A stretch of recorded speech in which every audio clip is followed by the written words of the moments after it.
Broadcast on the special sitting for the opening of the 2021-2022 law term of the Industrial Court of Trinidad and Tobago.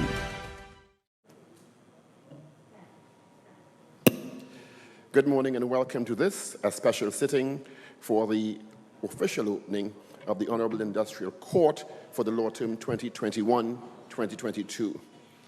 The Industrial Court of Trinidad and Tobago is a superior court of record and has the status that is equivalent to that of the High Court. In addition to its inherent powers as a superior court of record, the court has jurisdiction to hear and determine trade disputes, to register collective agreements, and to hear and determine matters relating to the registration of such agreements, to enjoin a trade union or other organization or workers or other persons or employer from taking or continuing industrial action, to hear and determine proceedings for industrial relations offenses under the Industrial Relations Act, also known as the IRA, and to hear and determine any other matter brought before it pursuant to the provisions of the IRA. The principal role of the Industrial Court is to settle unresolved disputes and other matters which arise between employers and trade unions representing the workers employed by the employers under the Industrial Relations Act, Chapter 8801, the Retrenchment and Severance Benefit Act, Chapter 8813, the Maternity Protection Act, Chapter 4557, the Minimum Wages Act, Chapter 8804, the Occupational Health and Safety Act, Chapter 8808. These disputes and matters are heard and adjudicated upon by the President, the Vice President, the Chairman of the Essential Services Division, and 19 other judges with expertise in the fields of industrial relations, law, economics, and accounts. The President of the Industrial Court, Her Honor Mrs. Deborah Thomas-Felix, is a judge of the International Monetary Fund Administrative Tribunal. She is also a member of the International Labour Organization's Committee of Experts on the application of conventions and recommendations. The Committee of Experts is an independent supervisory arm of the ILO, responsible for monitoring the application of international labor standards of member states. In the ILO, she's one of the specialists in maritime law and occupational safety and health. She is also a former judge and president of the United Nations Appeals Tribunal. Under the Herbert Humphrey Fellowship Program, she specialized in environmental law and health and safety. Her Honor recently published the book Labor Law in the Commonwealth Caribbean, the practice of good industrial relations in the 21st century. Today, Her Honor Mrs. Deborah Thomas-Felix will deliver the main address and will be joined by His Honor Mr. Herbert Salverell, Vice President, and His Honor Mr. Lawrence Achong, Chairman of the Essential Services Division. We invite all our guests to please stand for the arrival and the welcome entrance procession of the judges and justices of the Industrial Court of Trinidad and Tobago.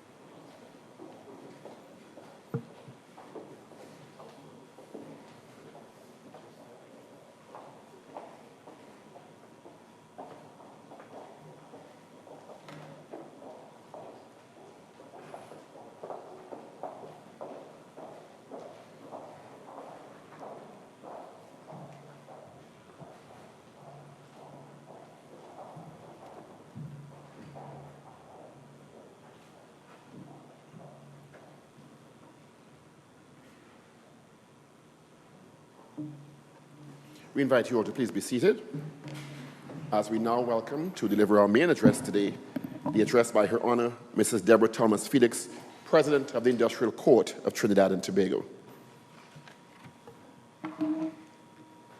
The Honorable Chief Justice of Trinidad and Tobago, Mr. Justice Ivor Achi, President, Vice President, Chairman of Essential Services Division, and judges of the Industrial Court, members of the various employers' organizations, trade union leaders and members of the trade union movement, practitioners of industrial relations, all other stakeholders of the industrial court, members of the media and the viewing public. Good day to all and welcome to our second virtual special sitting of the industrial court. When this chapter of the world's history is written, it will be an era of a global pandemic, real-time and rapid communication, misinformation, social media dominance, and great challenge as we struggle to cope with the onslaught of the COVID-19 pandemic and its attendant social and economic consequence. It will also be viewed as a time when the rule of law, which plays a crucial function in our democracy, is challenged. No civil or modern society can function properly and maintain peace and order without adherence to the rule of law. While it is clear that the COVID-19 pandemic has highlighted the close links between the responses of governments against the crisis and the rule of law, I think it also highlights the weaknesses in existing governance systems globally, and it has placed the spotlight on areas in need of improvement, especially the healthcare system and the education system. However, the pandemic should not be seen as a challenge to the rule of law and human rights, but also as an opportunity to better articulate and strengthen international standards and the laws of dealing with such crises. As I stated earlier this year, there is the temptation sometimes to put international labor standards and good industrial relations practices aside and treat them as not important in times of crisis. We must never forget that fairness, equity, and natural justice are principles on which the foundation of our societies were built and which have assisted in stabilizing our economies and our countries over time. This is a time more than ever where the adherence to proper labor standards assume even greater importance to minimize instability in the future and to safeguard the interests of all in the world of work. The Industrial Stabilization Act of 1965 was repealed and replaced by a new act, the purpose of which is to make, and I quote, better provision for the stabilization, improvement, and promotion of industrial relations, unquote, in Trinidad and Tobago. This new act, the Industrial Relations Act, from which the Industrial Court derives its power, is an integral part of in industrial relations and operations of labor relations in Trinidad and Tobago.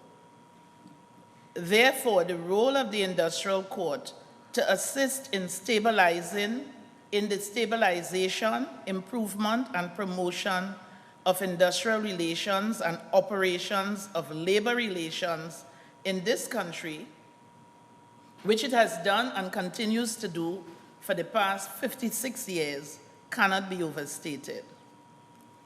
At the special sitting of the Industrial Court last year, I spoke of the urgent need for tripartite dialogue among the social partners, namely government, worker representatives, and employers. I expressed the view then that, and I quote, we should always bear in mind that there is life after COVID-19 and consider the immense value to be gained if we adopt and adhere to international labor standards, particularly social dialogue, to assist, to promote, and to maintain a system of opportunities for all to obtain decent, productive work in conditions of freedom, equity, security, and dignity in the future. Social dialogue is key to adjustments which the workplace has to make during and after the pandemic. I cannot overstate the importance of discussions, genuine consultation, and compromise built through social dialogue for the effective implementation of measures to address this pandemic and its impact on the labor market, a commitment of employers and trade unions to adjust to new and necessary workplace policy measures, and to do so in a spirit of respect and compromise, is important for the survival and sustainability of businesses, the saving of lives, and the saving of jobs, unquote. I am sure that the stakeholders of this court will agree that we all need to come together to fight this pandemic, and that it is critical to create and maintain safe, healthy working conditions, which include taking all reasonable practical steps to minimize and/or prevent the spread of the virus in the workplace. Therefore, employers and workers must act responsibly and collaboratively in this regard. The data which is emanating from the Industrial Court on the filings of industrial relations offenses since the beginning of the pandemic in March 2020 is of great concern and does not paint a picture of collaboration between employers and workers. Instead, it shows a lack of social dialogue in the workplace. During the period of January to March 2020, only 6 industrial relations offenses were filed at the Industrial Court.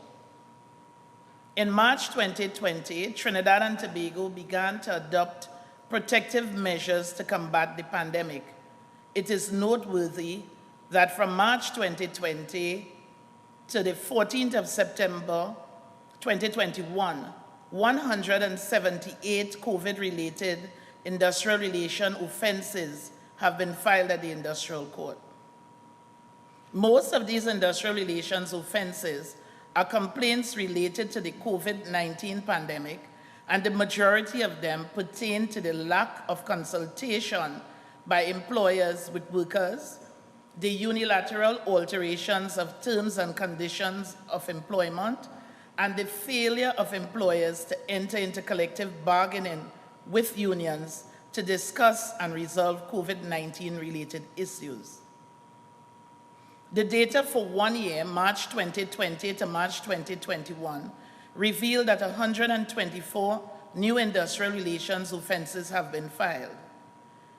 If we examine the data for the period of 2013 to 2019, and the filing of industrial relations offenses, which are criminal complaints in the Act, the lowest number of industrial relations offenses filed during that period was 24. These offenses were filed for the period 2015 to 2016. The highest number of offenses filed in that period was 70. That was during the period of 2016 to 2017. The filing of 124 industrial relations offenses in a year and 178 offenses in 18 or so odd months is a cause of concern. And it is a reflection of the absence of social dialogue, whether face-to-face or virtually, by many at the workplace. Unilateral COVID-19 related decisions are causing a deterioration of labor management relations, which is very troubling and does not augur well for industrial relations and productivity in the post-COVID-19 economy. I strongly urge all participants in the labor market to take note of this development and to make efforts to reverse it. What we have been witnessing in the world of work worldwide and here in Trinidad and Tobago is employers asserting their rights and unions asserting the rights of workers. I wish to remind stakeholders that the rights of the employer and the rights of the worker, which are strongly discussed and debated publicly, are not absolute rights. The devastating effects and the need to combat the spread of this pandemic assume far greater importance than the assertion of these individual rights at this time. Moreover, in the event that the rights of employers and those of workers are at odds, neither will automatically take precedence over the other. I will now turn to vaccinations. May I begin by saying that if the issue of mandatory vaccinations to populations were a simple one, governments across the globe may have already implemented national mandatory vaccination policies. Instead, what we are seeing is that most governments are educating their population about the different types of vaccines, the importance of taking a vaccination to fight the COVID-19 virus, and they are encouraging their citizens to get vaccinated. We do know that in some parts of the United States of America, there have been sector industry-specific mandatory vaccination policies. However, to date, only Tajikistan, Turkmenistan, the Vatican City, and Indonesia have made vaccination compulsory for all adults. The WHO, that's the World Health Organization, from its very statement, does not recommend making vaccinations mandatory, explaining that it can add to distrust about the process. As one of the WHO experts explained to Reuters, I quote, "We are much better served to present people with the data, present people with the benefits, and let people make up their own mind within reason," unquote. In Trinidad and Tobago, there have been many videos and pieces of correspondence circulating in the news and on social media, which give the public a glimpse of the attempts of some companies to treat with the issue of vaccination and to put policies in place to address health and safety issues in the workplace. It is not for me to comment and to express an opinion on the debate of whether or not a vaccination policy should be mandatory or voluntary in the workplace, except to say what the laws provide if such policies are to be implemented. For the sake of clarity, I have never expressed the view that vaccinations cannot be a protective measure at work. In fact, the International Labour Organization, the ILO, Committee of Experts on the Application of Conventions and Recommendations, of which I am a member for the past 6 years, examines country reports on certain international standards that, among other things, cover the issue of immunization in relation to safety and health of workers in specific occupations and sectors. It is also important to note that discussions of vaccination policies in the world of work are always subject to the discrimination laws of each country. While generally speaking, a vaccination policy can be included as a condition for new employment, there are much heated debates publicly on whether mandatory vaccination policies can be added in the workplace to the existing terms and conditions of employment. The main issue, as I see it, is whether a mandatory vaccination policy, and that is a COVID-19 vaccination policy, can be introduced as a new term of employment to existing employees without discussion or consultation. In other words, can such a policy be introduced unilaterally by employers in the workplace? The short answer to that question is no.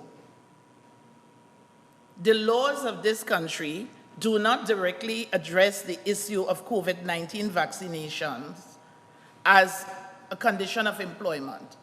In fact, there is no existing law worldwide, which I can find, which addressed this issue before the pandemic.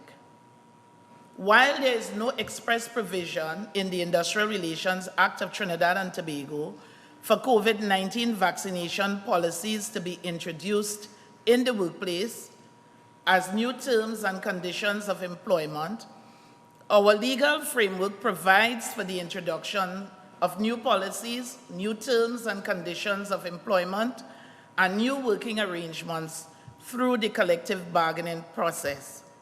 Such policies and arrangements, in my view, include vaccination policies and COVID-19 vaccination policies. It is settled law that an employer ought not to unilaterally make any material change or alteration to a worker's contract of employment. The introduction of a COVID-19 vaccination policy or any new policy can amount to a material change in the terms and conditions of employment and ought not to be imposed unilaterally. More so, if the particular business enterprise is considering the introduction of a mandatory vaccination policy as a term and condition or as a term of employment, there should be collective bargaining between the employer and the workers' representatives, which of course is the union. In fact, the Industrial Relations Act makes collective bargaining between employers and trade unions mandatory. The term collective bargaining extends not only to wage negotiations, as most people think, but it encompasses the resolution of all issues of common interest in the workplace. Moreover, our legal framework and the practice of good industrial relations provide for parties to have consultation, dialogue, and to treat in good faith on workplace issues. In the practice of industrial relations, social dialogue is particularly important and useful when one of the partners proposes a material change, alteration, and removal of existing terms and conditions of employment at work, and that is the law. The practice of good industrial relations speaks to a world of work where employers and workers' representatives meet, consult, and discuss any proposed material changes to terms and conditions of employment, and in doing so, arrive at a consensus on what is most suitable for the particular business enterprise. In fact, good industrial relations supports and embraces ongoing discussions, consultation, and dialogue in the workplace, whether or not there is the presence of a recognized majority union at the establishment. I wish to remind industrial relations practitioners that where the collective bargaining process breaks down, the grievance process begins, and the aggrieved party, the union or the employer, can take the dispute to the Ministry of Labor and Small Enterprise Development, or they can go directly to the industrial court by means of an industrial relations offense. The policy of the industrial court is to treat industrial relations offenses with dispatch. Also going forward, at the bipartite level, parties may want to consider adding COVID-19 related clauses to new collective agreements. I will now address international labor standards as they relate to the issue of voluntary or mandatory vaccination policies and the news released from the ILO, which is the International Labor Organization, on this subject. However, before I do so, I would like to first remind stakeholders of the ILO and its global importance and its role and functions to the 187 member states. The ILO is the only tripartite United Nations agency. Since 1919, the ILO has brought together governments, employers, and workers' organizations, which we call the tripartite partners, from 187 member states. These tripartite partners, the government, employers, and workers' organization, work together to set global labor standards, develop policies, and devise programs. And therefore, the labor standards of the ILO represent the consensus of the tripartite constituents of the 187 states which are members of this United Nations specialized agency. Trinidad and Tobago is a long-standing member of the ILO and has ratified 22 of its conventions, including the ILO's 8 fundamental conventions. Although the international labor standards do not directly address the question of vaccination as a condition for work, the ILO in April 2021 has provided guidance on ILO standards and COVID-19. The related news release states, among other things, that the legal basis for such measures to be introduced in the workplace would largely depend on the national regulatory framework. For the ILO membership, the issue of vaccination should be based on a standard-based approach underpinned by tripartism and social dialogue, which involves bipartite consultations between employers and workers. The ILO further states that if a decision on mandatory vaccination is made by an employer, of course, such a decision should only be made after proper consultation. It should be implemented in a non-discriminatory manner in line with the requirements of Convention 111, which is the Convention on the Discrimination, Employment, and Occupation Convention, and with due regard to specific circumstances that may require exemptions and accommodations. I will now turn to occupational safety and health at the workplace.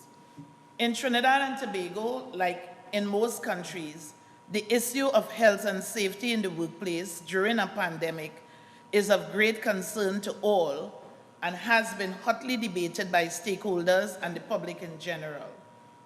It is an accepted policy in the area of occupational safety and health for a protective measure to include vaccination.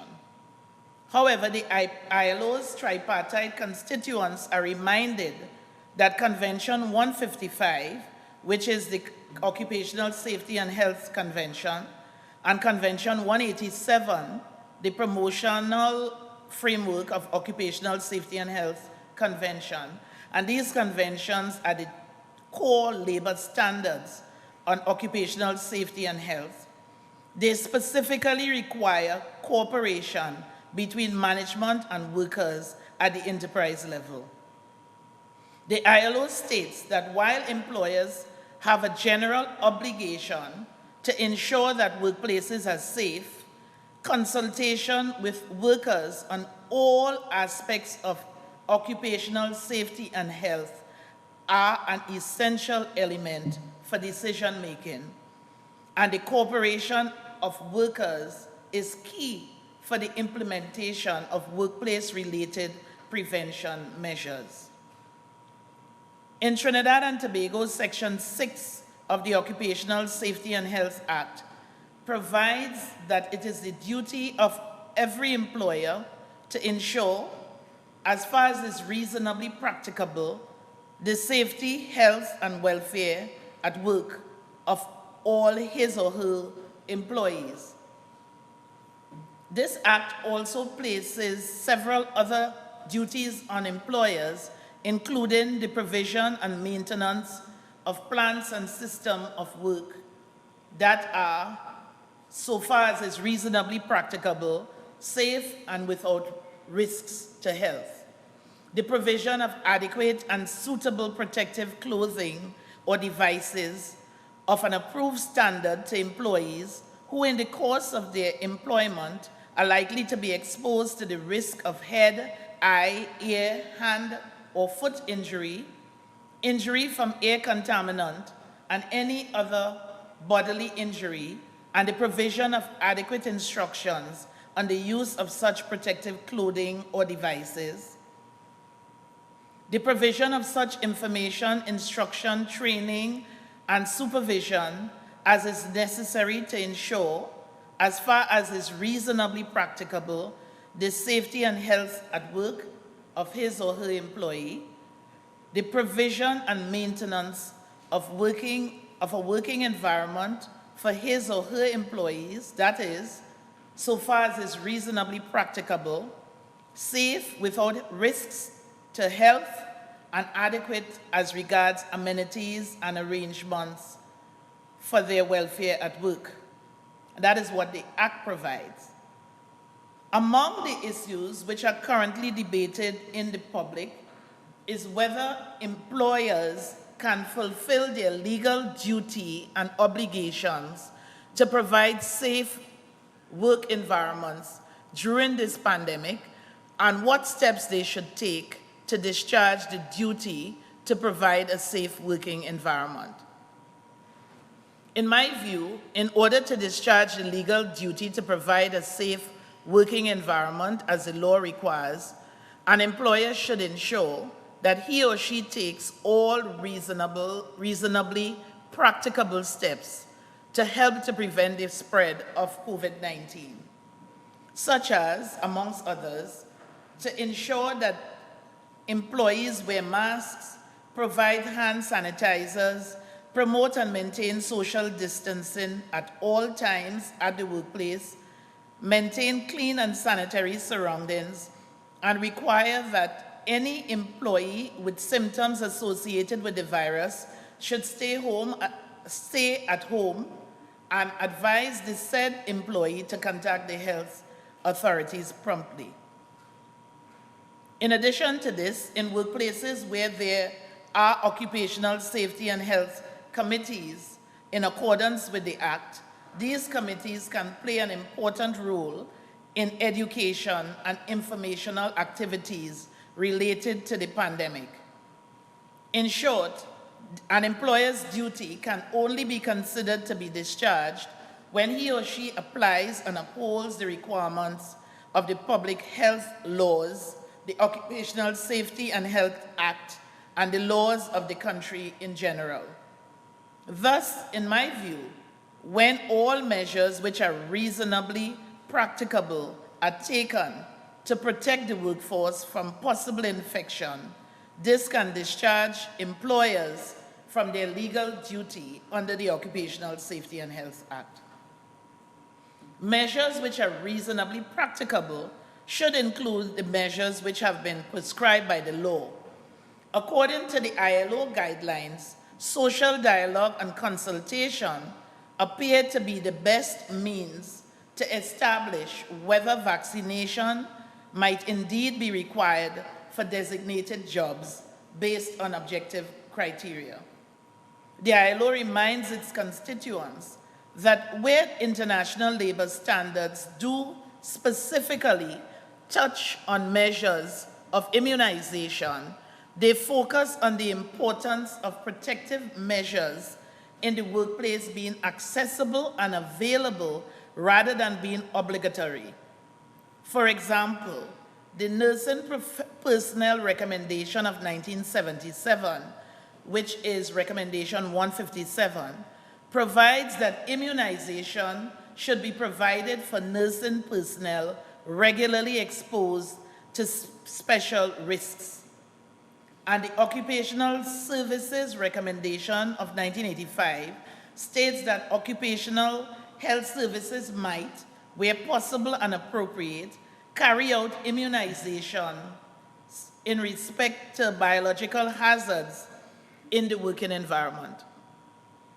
The ILO further states that any required occupational safety and health measures introduced and adopted by the employer should not involve any expenditure for the workers as required by Convention 155, which is the Occupational Safety and Health Convention. The Occupational Safety and Health Act of Trinidad and Tobago also provides that expenditure for safety and protective measures in the workplace shall not involve any expenditure for workers. It is important that each individual workplace be treated as distinct and separate, since what pertains in one may not apply to the other, and that the introduction of additional and/or enhanced health and safety measures, apart from those mandated by law, should be considered after due regard is given to each individual workplace environment. If, for example, the workplace comprises of two persons who do not have direct contact with the public or with each other, apart from the mandatory public health requirements which must be adopted, the workplace owner may not want to adopt additional measures and may not want to feel pressure to do so.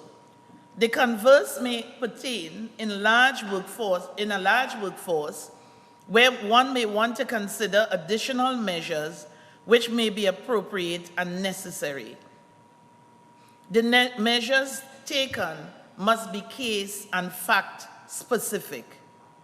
This is where the engagement of management and the workers' representatives in comprehensive bilateral consultation plays a critical role. We can agree that the world of work as we see it will not be the same because of the social and economic impacts of this pandemic. Therefore, there may be a need for employers and workers' representatives to re-examine and revise the duties and functions of some employees and to address the new issues which may present themselves at the workplace. This, of course, can only be done after consultation with the employees, or if there is a union, through the collective bargaining mechanism. I urge unions and employers to meet, be open to dialogue and consensus, even if the discussion initially may cause a level of unease and discomfort.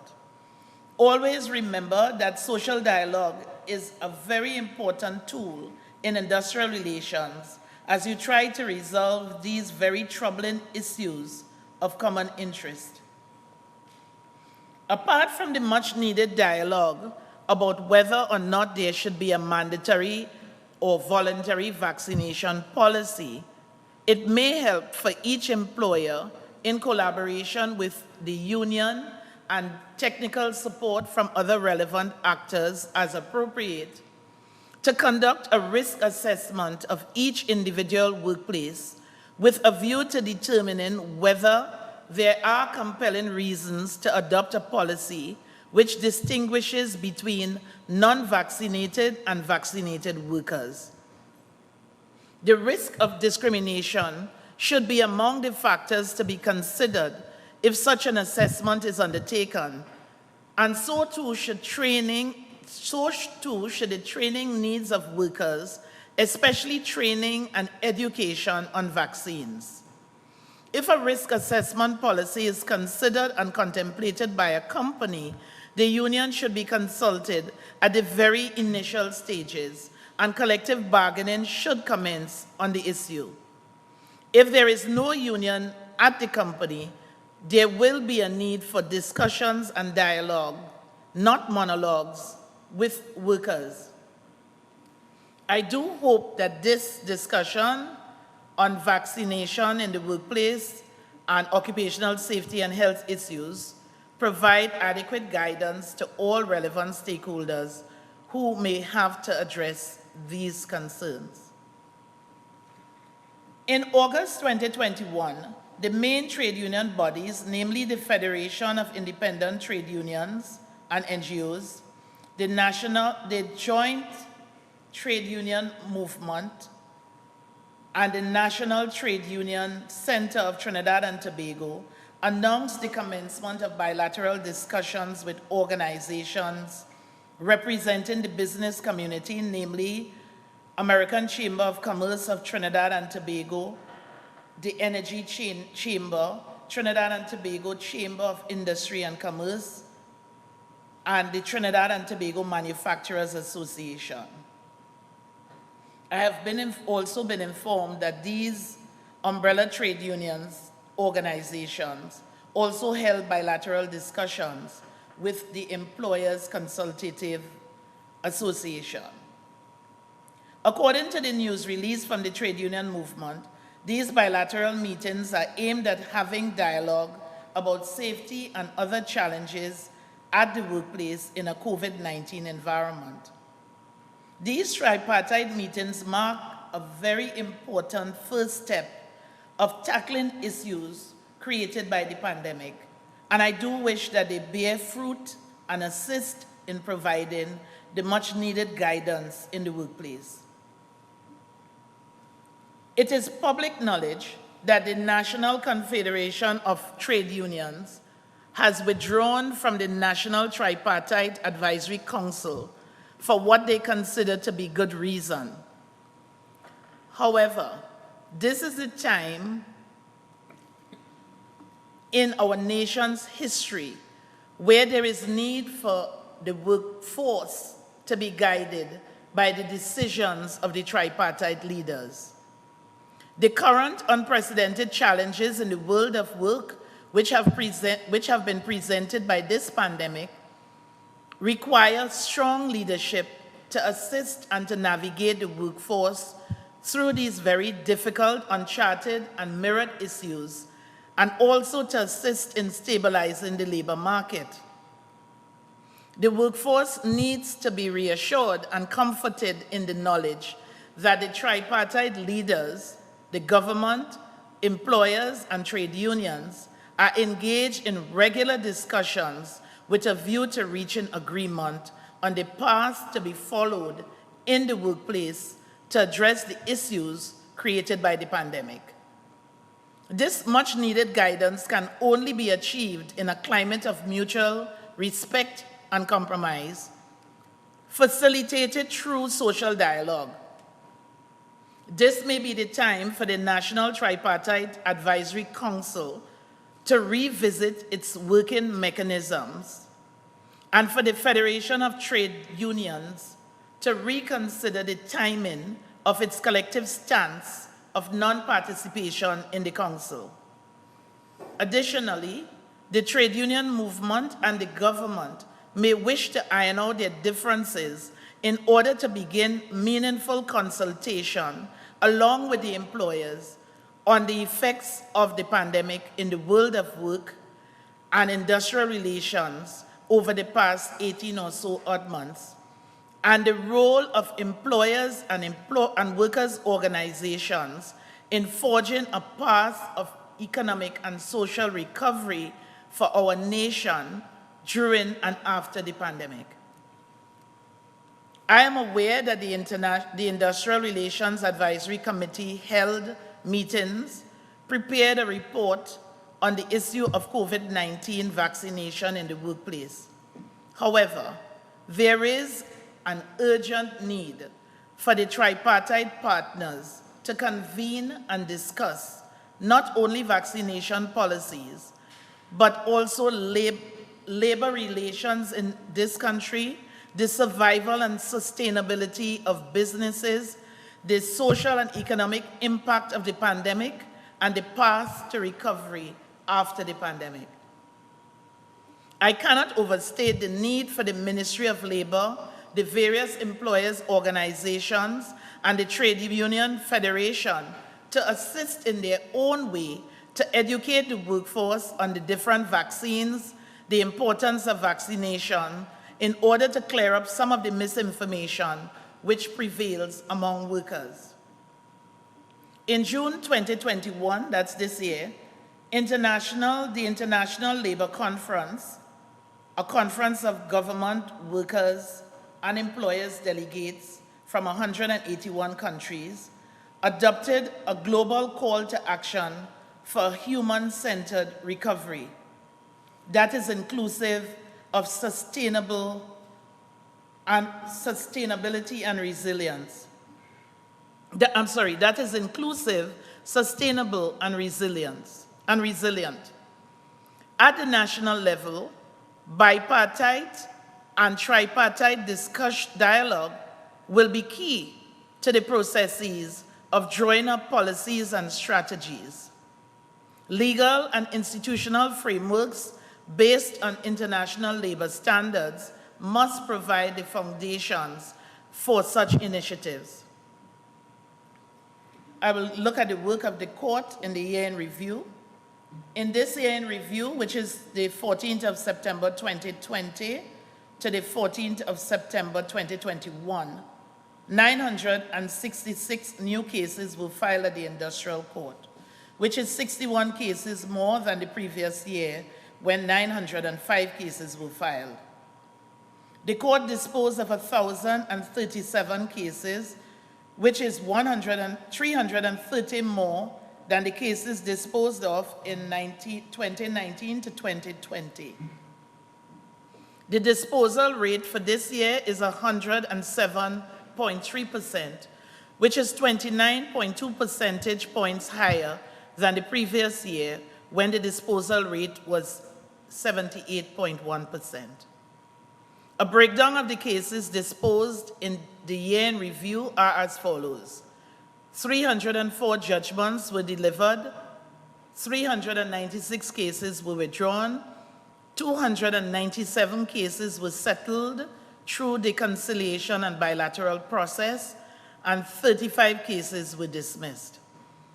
A look at the category of disputes which were filed at the court revealed that 591 trade disputes were filed, 146 industrial relations offenses were filed, 101 retrenchment and severance benefits cases were filed, and 74 occupational safety and health cases were filed.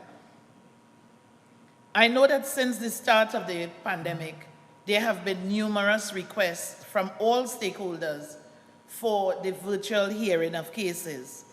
Unfortunately, the Industrial Court does not have the technology and the equipment to facilitate virtual hearings at this time.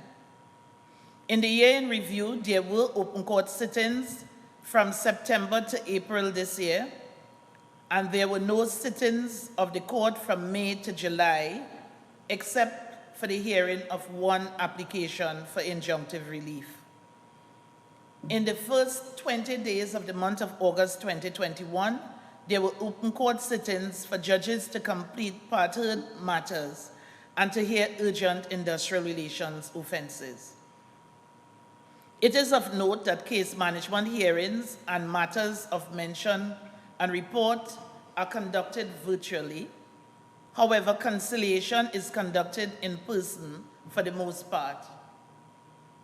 The filing of documents at the court's 2 registries continue to be done by the use of drop boxes in an effort to minimize contact between staff members and the public. As I stated last year, there is a rigorous regime of cleaning and sanitizing each day at the court, which is augmented from time to time by the members of the Sawa Barataria Regional Corporation, whom I continue to thank for their kind support and service.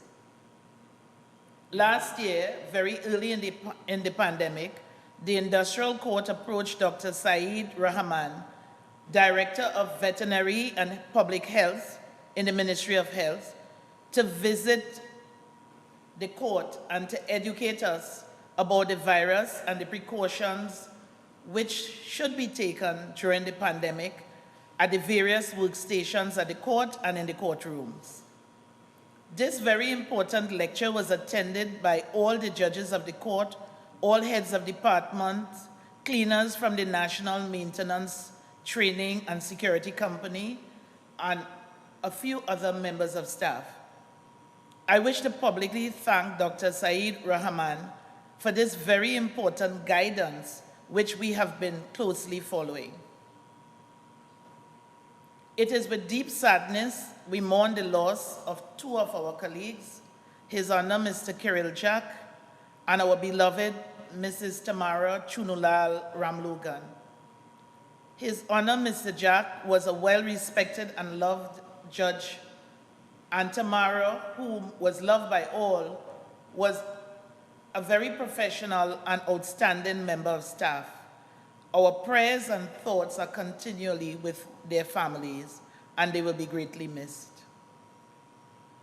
As I conclude, I wish to reiterate that as we navigate this very deadly pandemic and discuss issues of common interest, such as the survival and sustainability of businesses, the livelihood of workers, social dialogue plays a critical role in these discussions and in forging a path of economic and social recovery.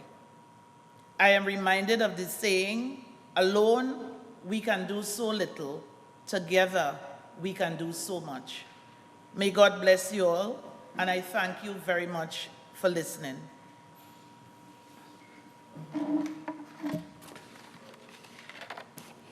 We'd like to thank Her Honor, the Honorable Mrs. Deborah Thomas-Felix, President of the Industrial Court, for this, the main address at this special sitting for the opening of the Industrial Court, Law Term 2021-2022. We ask that you please all rise as we acknowledge the exit of Her Honor and all the justices and judges of the Honorable Industrial Court. Please rise.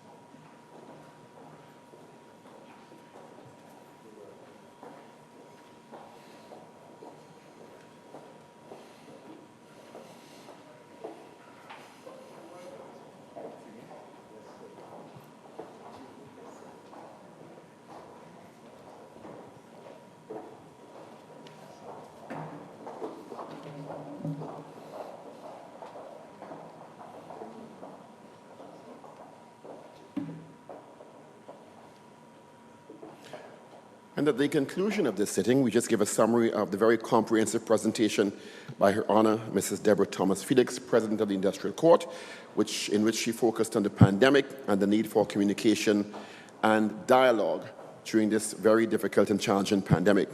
Her Honor emphasized the rule of law and the importance of the adherence to the rule of law, especially during the pandemic. Her Honor also spoke about the importance of focusing on the weaknesses in governance systems globally, the adherence to international labor standards, and the principles of fairness, equity, and natural justice. Her Honor also emphasized the importance of tripartite and dialogue and social dialogue, and the importance and imperative of responsibility and collaboration between workers and employers. She also underscored the focus on vaccinations and the debate nationally, and the fact that there are 4 countries in the world that have been the only countries to focus on compulsory vaccination of citizens. Her Honor spoke about the importance of collective bargaining, which included all issues of interest in the workplace and predicated on dialogue, especially in consideration of any changes or alterations in terms and conditions of employment. She referenced the Occupational Health and Safety Act and its importance in the pandemic, and also the importance overall of social dialogue as a critical tool in resolving many of the difficult issues that face us during this pandemic. On behalf of the Honorable Industrial Court of Trinidad and Tobago, we'd like to thank you for viewing and wish you a safe and productive day.